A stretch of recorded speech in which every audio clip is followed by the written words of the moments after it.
আনারসের রাজধানী হিসেবে সুপরিচিত টাঙ্গাইলের মধুপুর উপজেলা রসালো সুমিষ্ট স্বাদ আর চমৎকার ঘ্রাণের জন্য বিখ্যাত এ এলাকার আনারস। এই আনারসে রয়েছে শত বছরের ঐতিহ্যবাহী ইতিহাস। শত বছর পূর্বে ক্ষুদ্র নৃগোষ্ঠীর একজন প্রথমে এই আনারসের আবাদ শুরু করেন মধুপুর অঞ্চলে। এরপর ধীরে ধীরে বাড়তে থাকে আবাদ, ছড়িয়ে পড়ে পুরো উপজেলায়। কৃষি সম্প্রসারণ অধিদপ্তরের তথ্য বলছে ২০১৪ সালে মধুপুর ও ঘাটাইল উপজেলায় ৪,৪১৬ হেক্টর জমিতে আনারস চাষ হয় আর উৎপাদন হয় ১,৬৮,৪৭২ টন আনারস। পর্যায়ক্রমে প্রতি বছরই এলাকায় বেড়েছে আনারস আবাদের জমি, সেই সাথে বেড়েছে উৎপাদনও। সবশেষ ২০২৩ সালে এ এলাকায় আনারস উৎপাদন হয় ২,৮২,০০০ টন। আনারস রেগুলারই চাষ করা হয়, কিন্তু যখন দেখা যায় সিজন তখনই আনারসটা বিক্রি করা যায়, সিজন ছাড়া আর বিক্রি করা যায় না।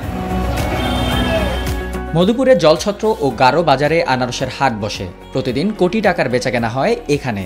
দেশের বিভিন্ন স্থান থেকে পাইকাররা এসে কিনে নিয়ে যান ফলটি। আকার ভেদে প্রতিটি আনারস বিক্রি হচ্ছে ২০ থেকে ৬০ টাকায়। বিক্রি করার পর বলতে পারবো যে এরকম লাভ আসে।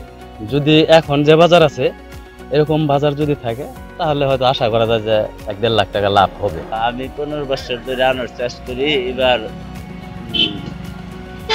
৮ পাখি ১০ করা জমি চাষ করছি। জায়গার আনারস খুব ভালো, বাংলাদেশের পরিচিত আর কি। খরচ হয়েছে ১.৫ লক্ষর মতো, বেচা হবো ৩ লক্ষর মতো। এই যে নালবাটির আনারস খুব মিষ্টি, এই জন্য সবাই এটা চাহিদা বেশি।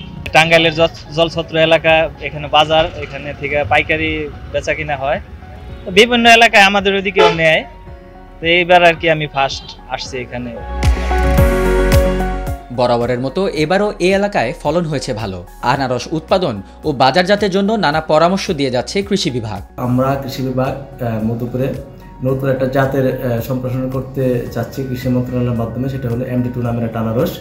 তো সেটাও মাঠ পর্যায়ে কৃষক চাষ করতেছে এবং আমরা গত ২ বছর যাবৎ ফলনও পাচ্ছি।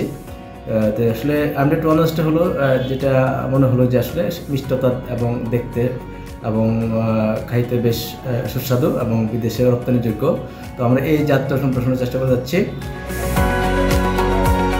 কৃষি বিভাগ বলছে আনারসের বিশ্ববাজার ধরতে নানা উদ্যোগও নিয়েছে সরকার।